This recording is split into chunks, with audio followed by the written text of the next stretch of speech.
Olá, amiga! Olá, amigo do Fim de Talk, tudo bem com vocês? Eu sinceramente espero que sim.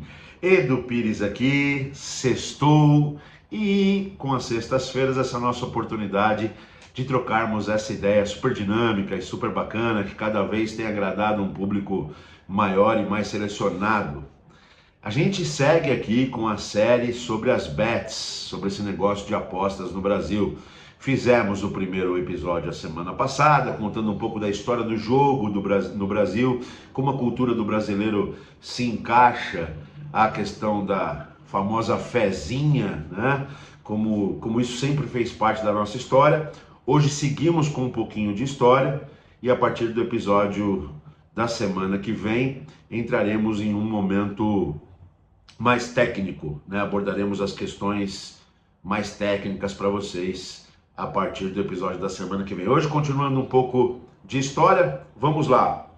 Não se esqueçam, sigam a Ultra Talks nas redes sociais, estamos em todas as redes sociais. Se vocês não se inscreveram aqui no canal do YouTube Ultra Talks, por favor, inscrevam-se, ativem as notificações para que vocês fiquem completamente antenados com os inúmeros conteúdos que a gente está distribuindo aqui. A dica é, quem está acompanhando não tem se arrependido, então peço a vocês, nos ajudem, é a única ajuda que a gente precisa, é que vocês se relacionem conosco, assistam, consumam os nossos conteúdos, entrem em contato se gostarem, entrem em contato mais ainda se não gostarem, só não briguem comigo. Esse aqui é um ambiente de paz, profundidade nas discussões, mas muita paz. E nessa linha, vamos aqui ao segundo episódio. A gente contou tudo desde a época do descobrimento do Brasil, do advento do jogo do bicho, das loterias. Foi um episódio bem rico, bem histórico. Hoje a gente já vai aproximando, ainda é um tema histórico, mas já aproximando dos dias atuais. E eu começo dizendo o seguinte: essa magnitude do mercado, com essas inúmeras bets, as estatísticas são bastante difusas e confusas a respeito da quantidade de iniciativas de casas de apostas que aconteceram no Brasil desde 2018, 2019. O Haddad, em outubro, o nosso ministro disse que ia fechar 600 bets que não estavam se regularizando. Então, algumas estatísticas dão conta de que existem no Brasil cerca de 350 a 400 bets. Nós já temos só as autorizadas pelo Banco Central 210, fora algumas que são autorizadas no âmbito estadual por acordos que tinham feito com loterias estaduais. Então isso se transformou num imbróglio jurídico que a gente vai falar mais tecnicamente a partir da semana que vem. Mas o fato é, existem centenas de bets no Brasil, e essas centenas de bets no Brasil, algumas reguladas, algumas que vão ter que cair fora porque não se regularam, algumas que serão perseguidas, algumas que já se envolveram em crimes, algumas que estão fazendo um trabalho bacana, enfim. Não começou aí. Esse mundo das apostas, dessa digital, não estou falando de qualquer aposta, que a gente já comentou de forma bastante detalhada na semana passada, mas essa aposta digital, essa aposta na web, essa paixão pelo gambling, que é o jogo cursado no ambiente digital, não começa agora em 2018, 2019 com o advento das bets. Ele começa no Brasil no início dos anos 2000. Em 2006, a então maior empresa de gambling do planeta lança suas operações no Brasil, a PokerStars. No início dos anos 2000, no Brasil, a grande sacada era o poker. E a PokerStars, uma empresa gigantesca, inicialmente sediada na Costa Rica, de uma propriedade de uma outra organização gigantesca chamada Maia, ela lança suas operações no Brasil. Primeiro ela lança o jogo com dinheiro fictício, né? O jogo de brincadeirinha, né? E começa a popularizar o poker no Brasil. Numa mesma época em que o jogo poker, estava sendo discutido mundialmente. Tinha um cabo de guerra na época para decidir se o poker era jogo de azar no seu estado mais puro ou era jogo mental. Ganhou, na época, a figura do jogo mental. Afinal de contas, No poker existe um contingente de sorte, sem sombra de dúvidas, um percentual de sorte, mas existe muito de técnica, de conhecimento de probabilidades, de matemática no seu estado mais bonito, de comportamental, né? Você tem a velha e boa maneira de esconder ou a sua felicidade com as suas cartas, ou a sua preocupação. Você tem o famoso blefe. Então, é um jogo efetivamente que a gente tem um contingente de sorte, sem sombra de dúvidas, mas um percentual também muito grande de competência, de técnica. E por conta disso, na época, o poker foi eleito como um jogo mental, como um esporte mental, muito mais do que um jogo de azar. Em termos reais, tirando a filosofia de lado, tudo aquilo que você aposta, tudo aquilo que você coloca um dinheiro na frente, apostando em um resultado, ainda que esse resultado seja conquistado através das suas competências, e não num jogo de futebol, onde você está apostando na competência de outros, acaba sendo um jogo de azar, efetivamente, né? Do ponto de vista comportamental, acaba sendo um jogo de azar, efetivamente. Ainda que muita gente ao redor do mundo, inclusive muitos brasileiros, André Acari e tantos outros que ficaram famosos, tenham feito seus patrimônios, construído seus patrimônios através do poker. Pois bem, voltando, lá em 2006, a PokerStars começa a operar no Brasil, só na modalidade dinheiro fictício.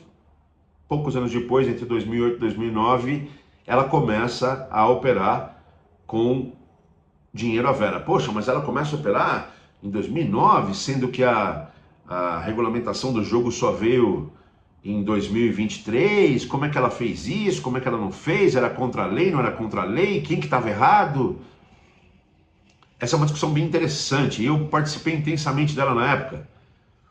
Nós tínhamos um banco de câmbio na época e a gente olhou para esse mercado. E tinha uma zona absolutamente cinzenta. Porque não necessariamente não ficava claro na regulamentação brasileira, na lei brasileira, se você, instituição financeira ou instituição de pagamentos hoje em dia, estaria incorrendo num crime ou não se provesse os seus serviços de pagamento, por exemplo, para um site de jogos. Naquela época, 100% internacional, não tinha nenhuma dúvida de que não se podia explorar gambling no Brasil, não tinha nenhuma dúvida, lei clara, não posso explorar gambling no Brasil.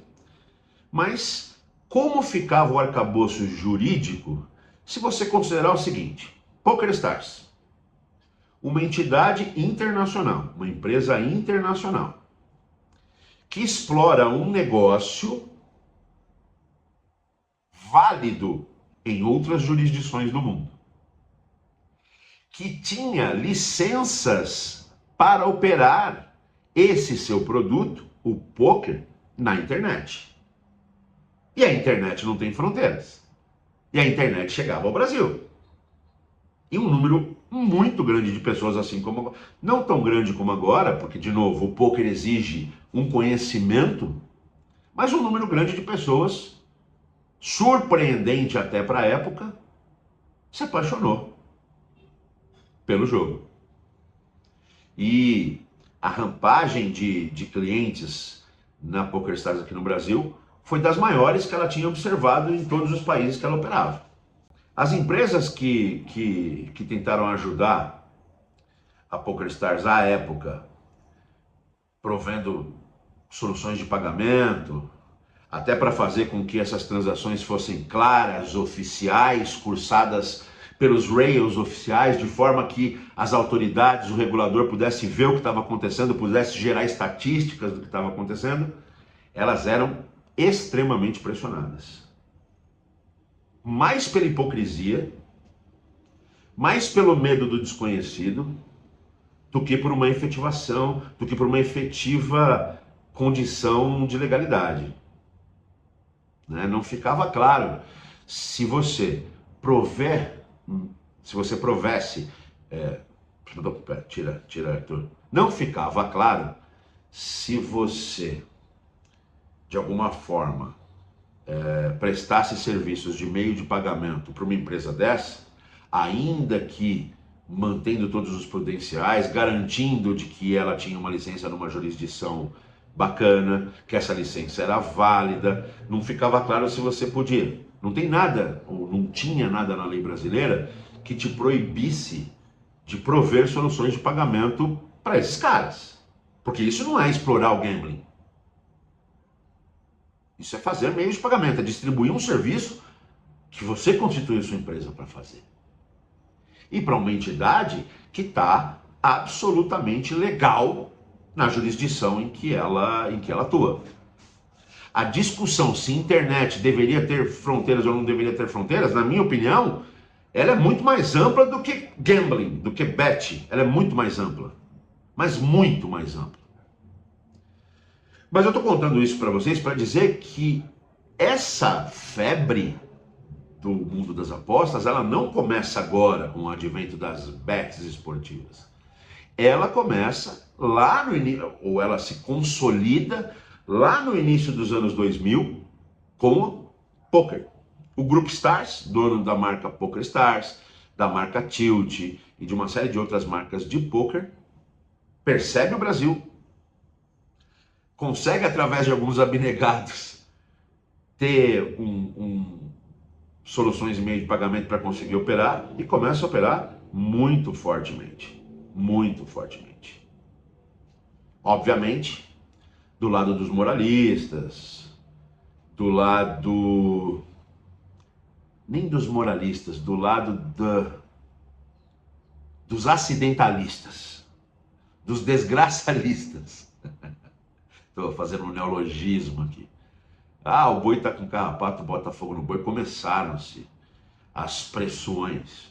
Como pode, como não pode. E aí não se transformou num mercado. A Poker Stars e meia dúzia de outras conseguiram atuar com alguma força aqui e depois moldaram os seus negócios para o conceito não de apostas, mas para o conceito de torneios que premiavam, né?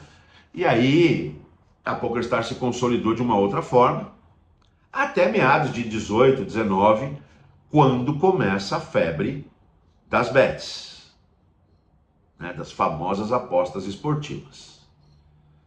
Nós brasileiros que assistíamos filmes, e aqueles que prestam mais atenção, provavelmente já tinham observado o quão poderoso é o mercado de apostas esportivas, na realidade o mercado de apostas em qualquer coisa, por exemplo, no Reino Unido. Por exemplo, em países ultra desenvolvidos como a Suécia. Nos Estados Unidos muda de estado para estado a legislação, mas essa coisa do jogo, essa coisa da aposta, essa coisa nas suas mais diversas formas, ela está presente no sentimento da humanidade, ela está presente no jeito da humanidade fazer as coisas.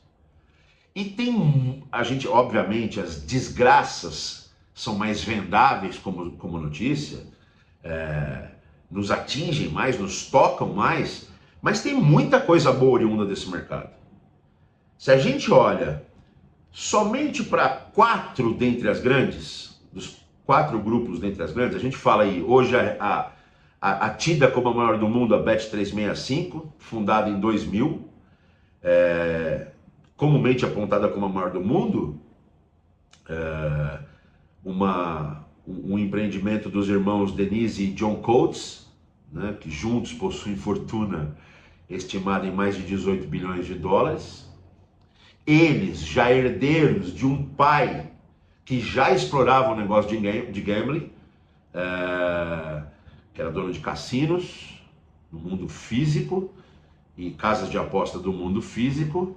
Eles, jovens, muito bem formados e com capital a toda prova, né, fundaram a Bet365. Hoje é um grupo gigantesco que tem mais de 7 mil funcionários ao redor do mundo. que fatura na escala das dezenas de bilhões de dólares todos os anos. Diretamente, como eu disse, emprega 7 mil pessoas ao redor do mundo. Indiretamente, estima-se que mais de 22 mil pessoas ao redor do mundo se beneficiam desse negócio. Possuem institutos beneficentes, possuem ações voltadas para a questão do jogo legal. Então, se você olhar para a irlandesa Flutter, né, foi fundada em 88, dona de marcas como Betfair e da PokerStars. Em 2019, o grupo Flutter adquiriu o controle da Star, dentre outras. Tem ações na Bolsa de Nova York, ela é listada na Bolsa de Nova York, portanto, passou pelo importante, duríssimo crivo da SEC, da CVM americana. Tem um market cap, tem um valor de mercado hoje na casa dos 42 bilhões de dólares. Nem é do tamanho da Bet365, tá? Só para que vocês entendam. Ela é grande, mas não é do tamanho da Bet365. E tem um market cap hoje na casa dos 42 bilhões de dólares. Só para vocês terem uma fonte de referência, o Itaú vale 54 bilhões de dólares. O poderoso, gigantesco Itaú vale 54 e a Flutter vale 42 bilhões de dólares. Também tem cerca de 4.500 funcionários ao redor do mundo. Tem uma série de coisas legais que eles fazem também em favor da humanidade. Olha que interessante, a Betsson, sueca, foi fundada, pasme, em 1963.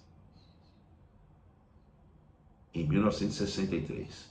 A irlandesa Flutter anunciou há 2 anos a compra da Bet Nacional, do grupo brasileiro NSX, anunciou a compra do controle, né, uma posição majoritária na Bet Nacional por 350 milhões de dólares. Edu, o que eles fazem é muito pouco diante do que eles arrecadam. E não é assim em todos os setores da economia? E não é assim em todos os setores da economia? Os setores mais beneméritos, eles repassam um pedaço do que eles arrecadam. Até porque a fortuna é finita. Se você não gera mais fortuna, você não vai repassar nada, né? Eu não quero entrar nessa discussão porque ela é muito filosófica, ela é ideológica. É óbvio que eu entendo, principalmente em países como o nosso, onde a distribuição de renda foi muito ineficiente, muito ineficaz, até no nível criminoso, desde o nosso descobrimento até hoje. Eu não tenho dúvidas de que ações mais positivas, mais afirmativas de distribuição de renda forçada devam acontecer para que a gente equilibre o jogo. Enfim, eu não tenho dúvida disso, dessa necessidade. Mas eu também não tenho dúvida de que o dinheiro não nasce em árvore. E para que o mundo empresarial possa fazer a sua parte social, ele precisa primeiro construir riqueza. Então, eu acho meio hipócrita essa coisa, quanto eles arrecadam pelo que eles fazem. Não, eles fazem muita coisa legal.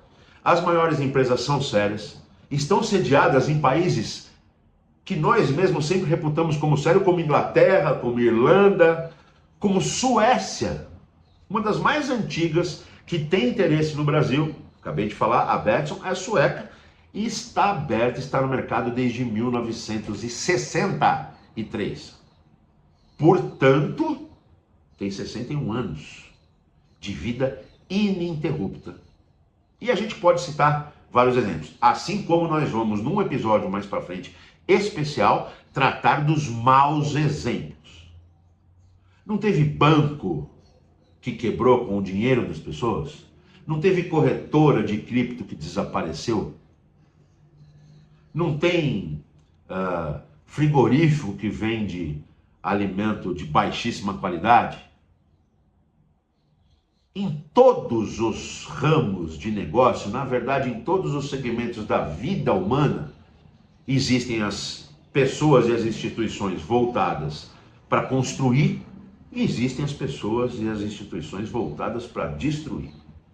Apontar que isso só acontece, ou querer dizer que isso só acontece no mundo das bets, para mim é uma hipocrisia e uma irresponsabilidade.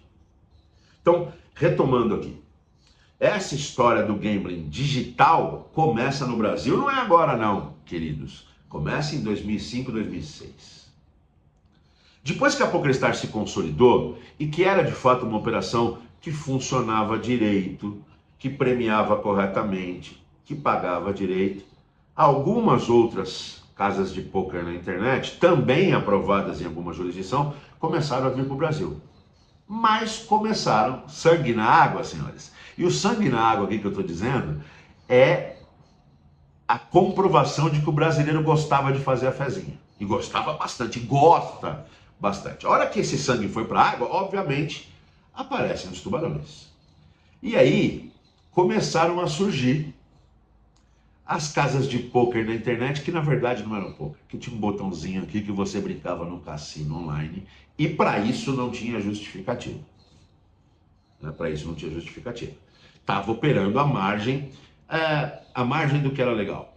Alguém pode dizer, mas o provedor de serviços de pagamento não, porque esses caras eram aprovados, como você disse numa outra legislação.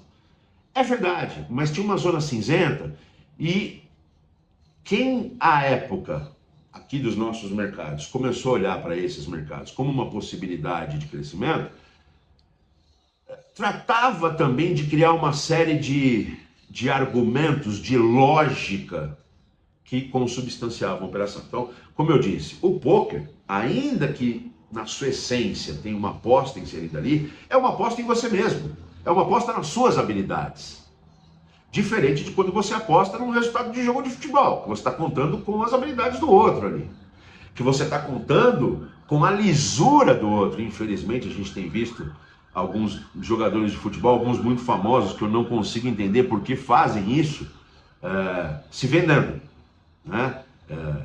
Provocando falsos resultados, né? Tomando cartões indevidos, cometendo falhas absurdas para consubstanciar a fezinha que foi feita pelos seus familiares, pelos seus amigos, ou até em alguns casos pelo próprio, que é o que demonstra não só uma falta de caráter, mas uma falta de proteína, de potássio, na época que o cérebro estava se formando. Então, assim, começa a surgir sangue na água, os tubarões vêm, começam a surgir operações que não vendiam aquilo que diziam que iam vender, vendiam outra coisa. E aí a pressão começa a subir. A PokerStars, dona das maiores marcas, das mais sérias, comuta o seu modelo de negócio para o modelo de patrocínio de torneio, né?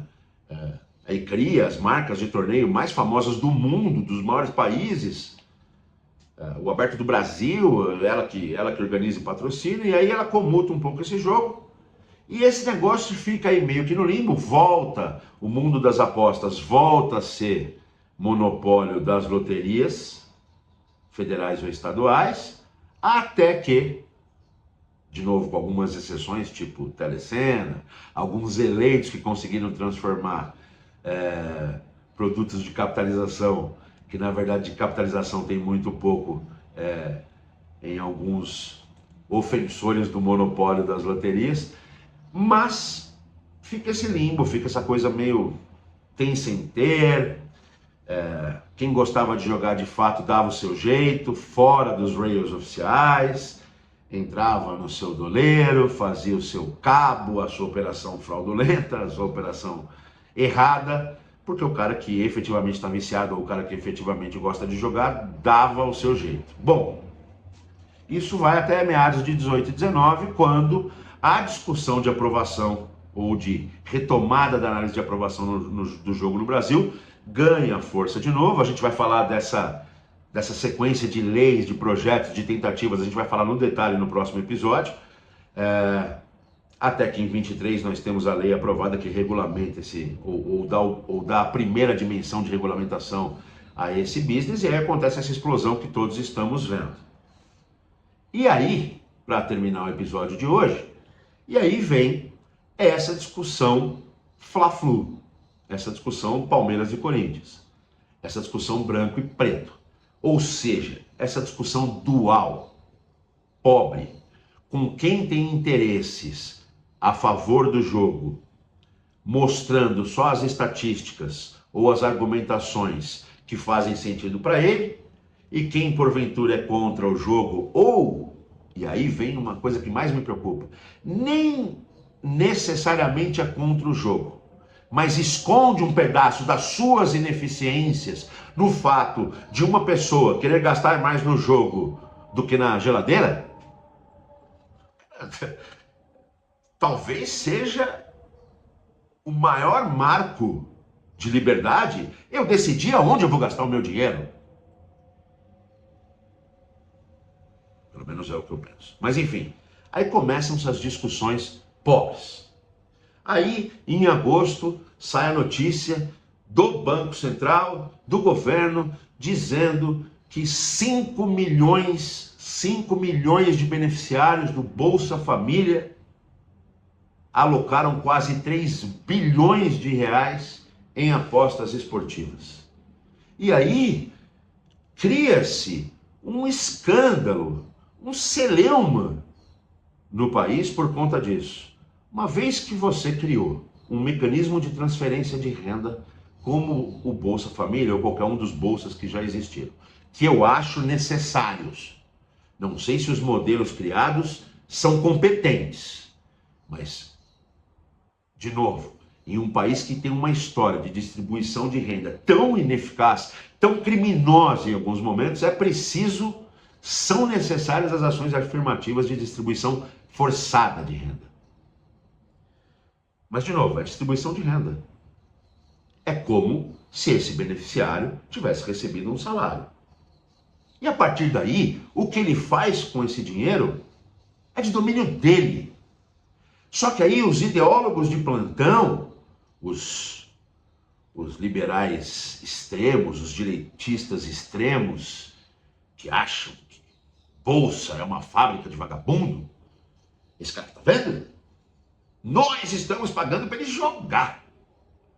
Os esquerdistas do vamos abraçar a árvore, pensam, coitadinhos, nós estamos dando dinheiro para gente que não sabe como conduzir o dinheiro. Então nós precisamos protegê-los das bets. Peraí.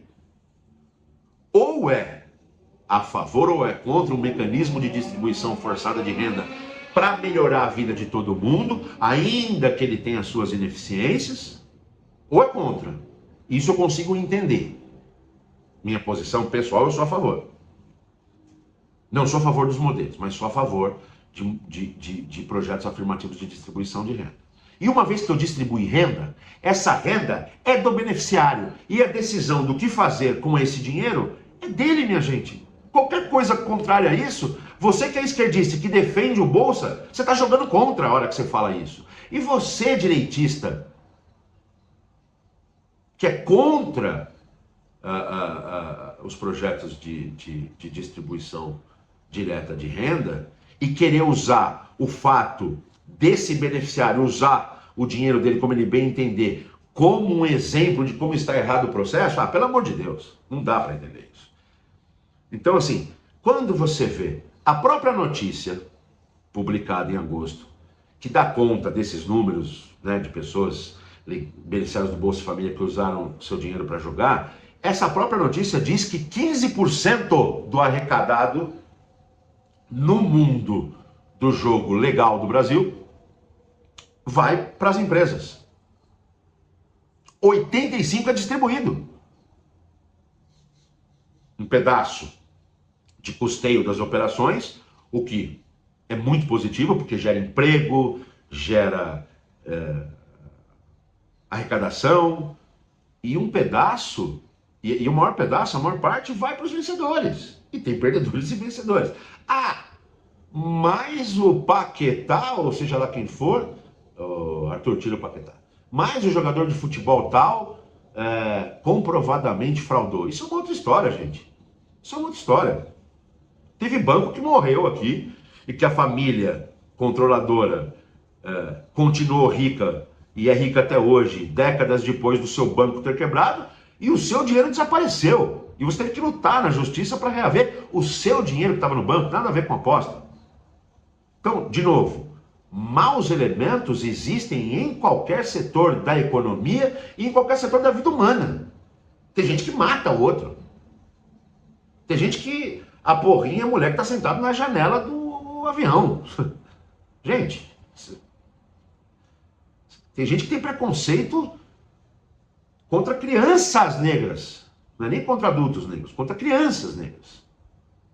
O casal Giovanni Eubank e Bruno Galeasso teve que lutar na justiça para garantir o direito de sua filhinha Titi.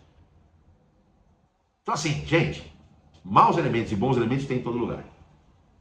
Mas não dá para pensar um mercado desse tamanho, gigantesco esse mercado. Essa é outra estatística que é muito difusa, muito confusa. Alguns dizem que já é um mercado que movimenta 25 bilhões, outros dizem que esse número é muito maior. Mas assim, de qualquer jeito ele é gigantesco. E crescendo numa velocidade absurda. Mercado esse que pode trazer riqueza com arrecadação, que pode trazer riqueza com uma geração enorme de empregos no país, agora que foi regulado, porque a besteira era deixar a zona cinzenta. Agora que regulou, vai ter que ser aqui.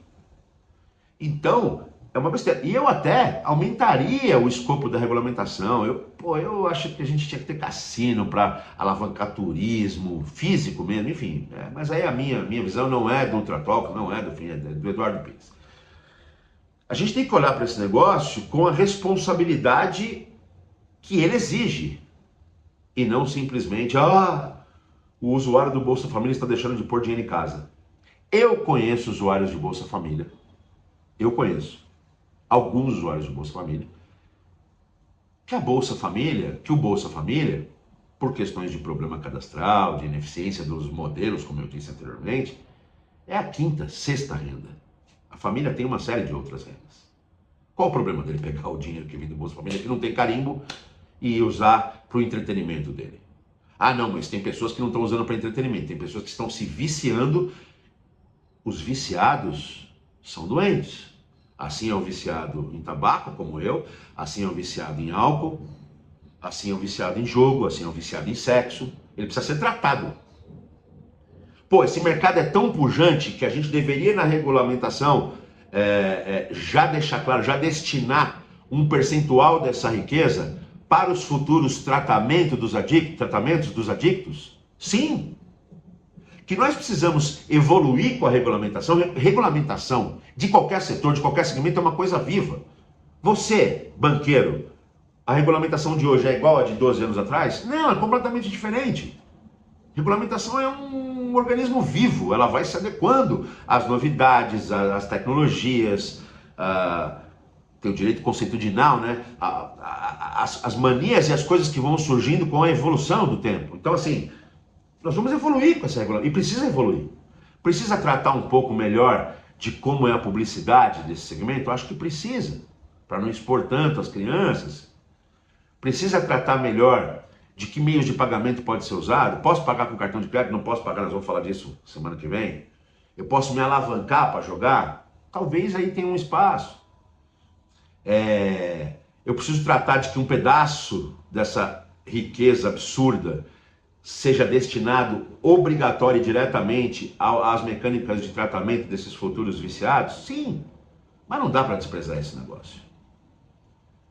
Então, a história culmina hoje com 210 bets das centenas que tentaram e até começaram a operar no Brasil, 210 bets aprovadas pelo Banco Central, fazendo lá o seu processo, seguindo o seu processo regulatório, para a partir de janeiro poderem operar 100% regulamentadas. Algumas foram negadas, algumas a autarquia, o regulador pediu mais informações, algumas estão sendo alvo da justiça, e é assim que tem que ser. E é assim que tem que ser. Gente, espero que vocês tenham gostado desse segundo episódio. A partir da semana que vem a gente vai entrar mais nas questões técnicas, a história acaba e a gente vai entrar nas questões técnicas e nessa discussão e em como a gente pode ampliar essa discussão de forma mais responsável e positiva. Valeu? Um beijo e bom final de semana.